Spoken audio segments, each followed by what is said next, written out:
नमस्कार दोस्तों, आज हम बात करेंगे कि परिमेय संख्या क्या होती हैं। परिमेय संख्याओं को हम इंग्लिश में रैशनल नंबर भी कहते हैं। तो परिमेय संख्याएं क्या होती हैं, या अगर हमें दो परिमेय संख्याएं दी हो तो हम ये कैसे पता लगाएं कि उन परिमेय संख्याओं में से कौन सी परिमेय संख्या बड़ी है। इसके बाद हम यह भी सीखेंगे कि दो परिमेय संख्याओं को हम जोड़ कैसे सकते हैं या घटा कैसे सकते हैं। तो देखिए, अगर हम परिमेय संख्या की बात करें या हम एक रैशनल नंबर की बात करें तो परिमेय संख्या का लिखने का जो स्वरूप है वो होता है अंश बटे हर। अंश न्यूमरेटर और हर आपका डिनोमिनेटर। तो परिमेय संख्या इज इक्वल टू अंश बटे में हर। लेकिन इस वाले कॉन्सेप्ट में अगर हम देखें कि अंश बटा हर परिमेय संख्या को दर्शाता है तो हर का मान हमेशा 0 से बड़ा होना चाहिए। जैसे इसके उदाहरण है 1/2, -3/4 और 5/7। यानी परिमेय संख्या आपकी नेगेटिव भी हो सकती है और पॉजिटिव भी हो सकती है। तो मैंने आपको जो तीनों परिमेय संख्या के उदाहरण दिए हैं, उन उदाहरण के अंदर जो आपका हर है, हर क्या आपका 2, 4 या 7 है, तो तीनों ही केस में आपका हर 0 से बड़ा है। तो परिमेय संख्या आपकी इस रूप में हो सकती है। अब क्वेश्चन ये होता है कि अगर हमें दो परिमेय संख्याएं दी हो तो हम ये कैसे पता लगाएं कि उन परिमेय संख्याओं में से कौन सी परिमेय संख्या बड़ी है। तो देखिए, इसके दो केस हैं। अगर हमारे पास परिमेय संख्या इस प्रकार से है कि 3/4 या फिर 7/4, तो इन परिमेय संख्या के अंदर देखिए आप, दो परिमेय संख्याएं हैं 3/4 या 7/4। तो परिमेय संख्या में दो तरह की दी होंगी कि दो जिन संख्याओं को हमें बताना है या कंपेयर करना है कि कौन सी बड़ी परिमेय संख्याएं हैं, तो उनका स्वरूप कैसे हो सकता है। पहला केस है कि दोनों के जो आपको परिमेय संख्या दी है उनके हर समान है, और एक दूसरा केस क्या होगा जब हर समान नहीं होंगे। फॉर एग्जाम्पल, दूसरा केस मैंने आपको दिया 3/4 और 7/9। तो इन दोनों परिमेय संख्याओं के बीच में हम देखते हैं कि दोनों के हर समान हैं, लेकिन यहाँ पर परिमेय संख्याओं के हर समान नहीं है। तो दोनों केस हमें ये बताना है कि कौन सी परिमेय संख्या बड़ी है।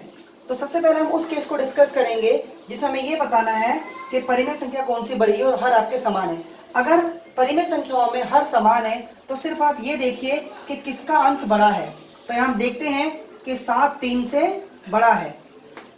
अब इनमें से कोई परिमेय संख्या नेगेटिव भी हो सकती है, तो आपको उसके अनुसार देखना है कि हर किसका बड़ा है। अगर सपोज करो -7 होता तो 3 आपका बड़ा हो जाता। तो आपको देख के चलना है कि हर समान है तो अंश किसका बड़ा है। तो हम देखते हैं कि 7 3 से बड़ा है, तो 7 जिस परिमेय संख्या का अंश है वो परिमेय संख्या आपकी बड़ी हो जाएगी। इसका मतलब 7/4 बड़ा हो जाएगा 3/4 से, क्योंकि दोनों परिमेय संख्या में जिसका अंश बड़ा है वही परिमेय संख्या आपकी बड़ी हो जाएगी। तो ये तो बहुत ही एक सिंपल एग्जांपल है।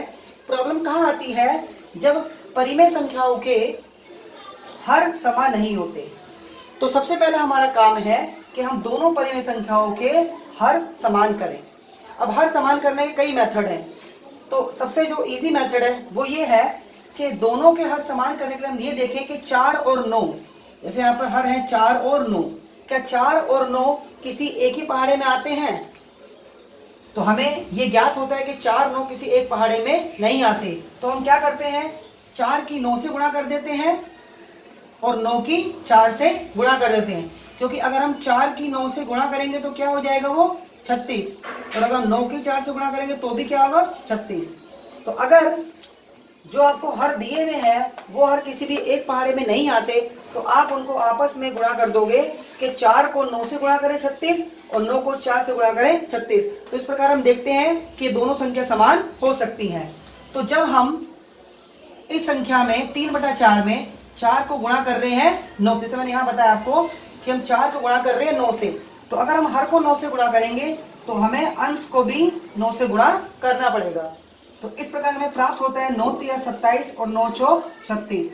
अब ऐसे अगर 7/9 में हम 9 को गुणा कर रहे थे 4 से, मैंने बताया मैंने आपको यहाँ पर कि 9 को गुणा करना है आपको 4 को, तो इसलिए आप 7 को भी 4 से गुणा करेंगे तो हमें प्राप्त होता है 7 चौक 28 और 9 चौक 36।